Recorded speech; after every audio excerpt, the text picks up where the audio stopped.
मतलब मुझे ये समझ नहीं आती कि हम इतने सख्त दिल कैसे हो जाते हैं, हम इतने सख्त दिल कैसे हो जाते हैं मिशन के डिफरेंस से या चर्चिज़ के डिफरेंस से। हम यीशु को भी बांट लेते हैं। मतलब अभी कल की बात है कि एक पास्टर थे ऑस्ट्रेलिया से आए, तो जिस चर्च मैं जाती हूँ उस चर्च में एक मीटिंग अरेंज की गई। हम जिस एरिया में रहते हैं ना, 2 गलियों में आई थिंक 7 चर्च है, 8वां बनने की तैयारी है। अजीब है। Oh my God. मैं किसी मिशन को, चर्च को सपोर्ट नहीं करती हूँ। हमारा मिशन बाइबल मुकद्दस है, खुदा का कलाम है, और हमारे पास एक ही यीशु है। पता नहीं हमने क्यों बांट रखा है। अब एक बंदा सिंपल अल्फाज में 7 समंदर पार करके आपके पास आया, खुदा का खादिम है, वी हैव टू रिस्पेक्ट। हम आपस में खादमुद्दीन या कलीसियाएं, मसीही बींगे मसीही, हम एक दूसरे को इज्जत नहीं देंगे, एक दूसरे को रिस्पेक्ट नहीं देंगे, तो क्या होगा भाई? हमारा कुछ नहीं बन सकता, क्योंकि हम खुदा के कलाम पर अमल ही नहीं कर रहे। हमने अपने अपने यीशु शायद अपने अपने चर्च में रखे हुए हैं, जो उसी चर्च में जाके मिलेगा। ओह सॉरी, शायद मेरी बात अजीब लगे, लेकिन रियलिटी है। इतना मुझे अफसोस हुआ, एक खादिम इतनी दूर से आया है, खुदा का कलाम शेयर करने के लिए आया है, खुदा का खादिम ही है, पास्टर हैं, और वो पूरी दुनिया में मूव करते हैं, लोगों को खुदा का कलाम, खुशखबरी सुनाते हैं, क्योंकि बाइबल मुकद्दस ऐसे कहती है। चर्च में गैदरिंग नहीं थी उस तरह से जिस तरह से होनी चाहिए थी। मुझे ऐसा लगता है कि कोई डे भी ऐसा नहीं है। आई थिंक वेनसडे है और प्रेयर का टाइम भी शाम का है, मतलब सब आ चुके होंगे। माफ़ कीजिएगा, साथ वाले घर वाले भी कानों में सुनते हैं तो उठ कर नहीं आते। This is the thing. बुलाए हुए तो बहुत हैं, लेकिन बरगजीदा थोड़े हैं।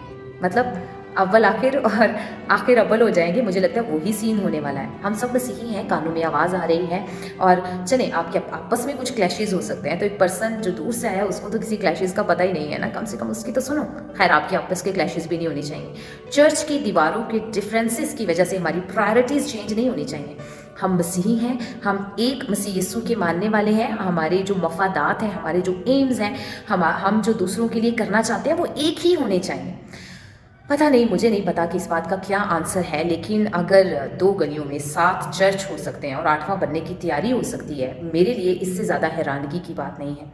क्यों नहीं वो सारे चर्चेज़ या पास्टर साहिबान मिलकर एक, चले 2 चर्च बना लेते, या एक बड़ा सा कम्युनिटी हॉल बना लें, वहाँ पर चर्च मीटिंग्स करें, वहाँ पर सारी चीज़ें हों, और उसके बाद आप जो बाकी आपकी प्लेसेस हैं वहाँ पर बाइबल स्कूल्स बनाए जा सकते हैं, बाइबल स्टडी स्कूल बनाए जा सकते हैं, स्किल लैब्स बनाई जा सकती हैं, बच्चों को प्रोफेशनल बनाया जा सकता है, डिफरेंट चीज़ें की जा सकती हैं, तालीमी बालगा के प्रोग्राम स्टार्ट किए जा सकते हैं। लेकिन ये कब होगा? जब हमारे अंदर यूनिटी होगी।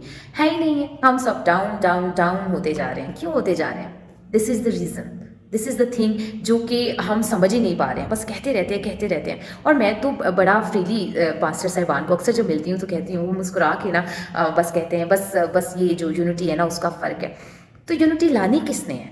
मतलब हम मेरी माफ़ कीजिएगा, मेरी अक्सर जब किसी मीटिंग में मैं जाती हूँ, कहीं बैठती हूँ, तो पास्टर्स के साथ ही इतने क्लैशेज़ होते हैं, और वही मैं देख रही होती हूँ, तो डेफिनेटली मैं वही सीखूंगी ना जो मैं देखूंगी। अगर कहीं पर यूनिटी की बात भी होती है ना, और इसी मकसद के लिए इकट्ठे हुए होते हैं, ऐसी एक दो कॉन्फ्रेंसेस मैंने अटेंड किए हैं, जहाँ पर बैठते हैं और कहते हैं कि अब हमें सब मिलकर अपनी कौम के लिए ये चीज़ करनी चाहिए, ये चीज़ करनी चाहिए। वहाँ पर जो मकसद होता है ना, वो उड़ जाता है हवा में, और वो जो चीज़ें ना, ये नहीं था, ये करता है, इसने ये किया, मेरे साथ पास्ट में ये हुआ, ओह माय गुडनेस, ये डिस्कस होता रहता है। और ये हमारे सीनियर्स का हाल है। माफ़ कीजिएगा, मैं किसी के अगेंस्ट नहीं हूँ। आई रिस्पेक्ट पास्टर्स, ये खुदा की तरफ से हमें मुकर्रर किए गए हैं। मैं बिल्कुल भी किसी के अगेंस्ट नहीं बोल रही हूँ। मैं रिक्वेस्ट कर रही हूँ, प्लीज़, हमारी कौम नीचे नीचे नीचे जाती जा रही है। हमारी बेटियों को नहीं पता किस तरह से रहना है, कैसे पहनना है, ओढ़ना है, कैसे कौन से ऐसे रिश्ते हैं जिनके साथ आप ताल्लुकात में आ सकते हैं, नहीं आ सकते हैं। हमारे बच्चे हैं, हमारे लड़के हैं, स्किलफुल नहीं है, डाउन डाउन डाउन होते जाए। मिसाल की किताब पढ़ के देखें, ज़िंदगी रहने सहने, ओढ़ने पहनने, खाने पीने, सोशल लाइफ गुजारने, प्रोफेशनल होने, हर चीज़ का तरीका बताया गया है। और खुदा के बाद हम पास्टर साहिबान को देखते हैं, हम उन पर ट्रस्ट करते हैं, हम उन पर यकीन रखते हैं। प्लीज़ हमें वो तालीम दें जो बाइबल मुकद्दस के मुताबिक है। प्लीज़ चर्चिज़ में नेकेडली, सीधी बात, वही जो बाइबल मुकद्दस में लिखी है एज इट इज़ बताया करें। ढके छुपे अल्फाज में बताएंगे, हमें समझ नहीं आती, हम भटक जाते हैं। हम सारी चीज़ें आप पर नहीं डाल रहे हैं, या ये सिर्फ पास्टर साहिबान की जिम्मेदारी नहीं है, चर्च के हर मेंबर की, हर मसीही की जिम्मेदारी। जब मैं चर्च की बात करती हूँ तो मैं कलीसिया की बात करती हूँ, तो जब मैं कलीसिया की बात करती हूँ तो मैं सिर्फ चर्च ऑफ गॉड की कलीसिया की बात नहीं करती, मैं सिर्फ चर्च ऑफ पेंटिकॉस्ट की कलीसिया की बात नहीं करती। मैं इनको अलग नहीं कर रही हूँ, हम एक हैं। कब समझ आएगा ये? मतलब हमें इस चीज़ को अब समझ आना चाहिए। वक्त नज़दीक है, हम रोज़ कहते हैं एंड डेज चल रहे हैं, बस मसीह यीशु जल्द आने वाले हैं। क्या तो फिर हम किन लोगों में शामिल होंगे? क्या उन लोगों में कि जहाँ मैं तुझे नहीं जानता, मुझे पता है तुमने बड़े बड़े काम किए, मुर्दों को जिंदा किया, बीमारों को शिफा दी, ये किया वो किया, लेकिन मैं तुम्हें नहीं जानता। क्या हम उन लोगों में हैं? शायद, माफ़ कीजिएगा, अगर ऐसे ही रहा तो हम उन लोगों में शामिल होंगे। मैं हैरान हूँ वाकई में। मुझे पहले तो इस चीज़ की समझ नहीं थी, लेकिन अब मुझे खुदा से जो हिकमत मिली है, मैंने यही सीखा है कि we have to be united. हमें मिलकर अपनी कौम की तरक्की के लिए, बहाली के लिए काम करना चाहिए। हमें मिलकर अपने लोगों को अप करना चाहिए, और हम सब रिस्पॉन्सिबल हैं। चर्च का हर मेंबर, हर मसीही दूसरे मसीही के लिए रिस्पॉन्सिबल है।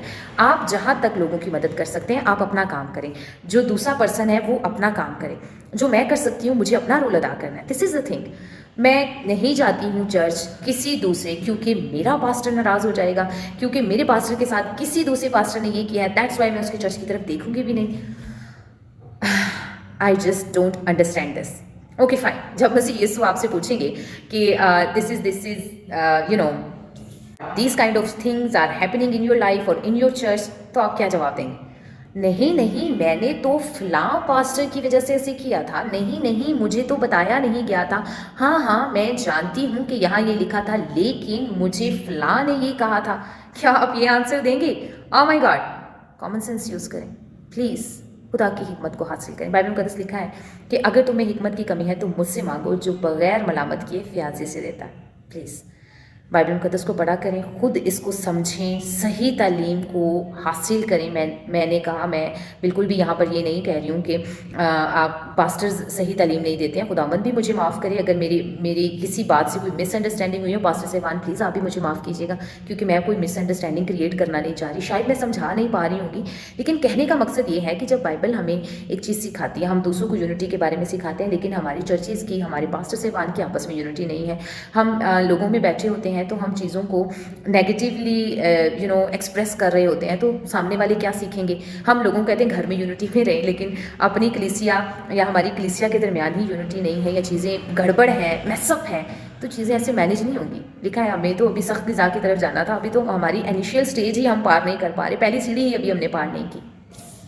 मैं फिर से बताती चलूँ, मैं किसी चर्च को डिफेंड नहीं कर रही हूँ, ना ही सपोर्ट कर रही हूँ। मैं सपोर्ट कर रही हूँ सिर्फ हमारा एक ही कलीसिया है। हम सब मसीह यीशु में एक ही उसकी दुल्हन है। हम एक ही कलीसिया है, हमारा एक ही जो है वो पालनहार है, हमारा एक ही खुदा है, हमारा एक ही निजात दहिंदा है। मैं सिर्फ उनकी बात कर रही हूँ, and we all are one, and that's it. बस इतनी सी बात है।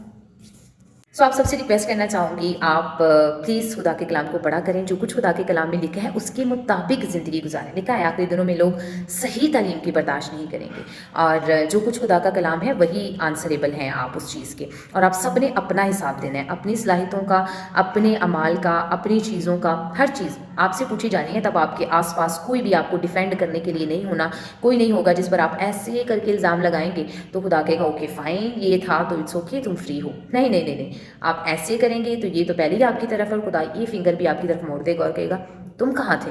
कलाम था ना, मुझसे पूछ सकते थे, मैं बता सकता था, और खैर बताया तो हुआ है, अमल क्यों नहीं करते रहे? That's it. फिर हमारे पास कोई जवाब नहीं होगा। और माफ़ी के साथ यही हालत है चर्चिज़ की, कलीसियाओं की, और बड़ा ही अफसोस होता है। कल मैं यही सोच रही थी कि वो खादिम जो इतनी दूर से आया, फिर से कहूँगी 7 समंदर पार से, वो सोच रहा होगा ये लोग, बस इतने से लोग, मतलब इस 6 गलियाँ हैं, 7 गलियाँ हैं, तो इनमें इतने से क्रिश्चियन रहते हैं, मतलब हमारी अपनी गली में से लोग उठकर नहीं आ रहे थे। Oh my God.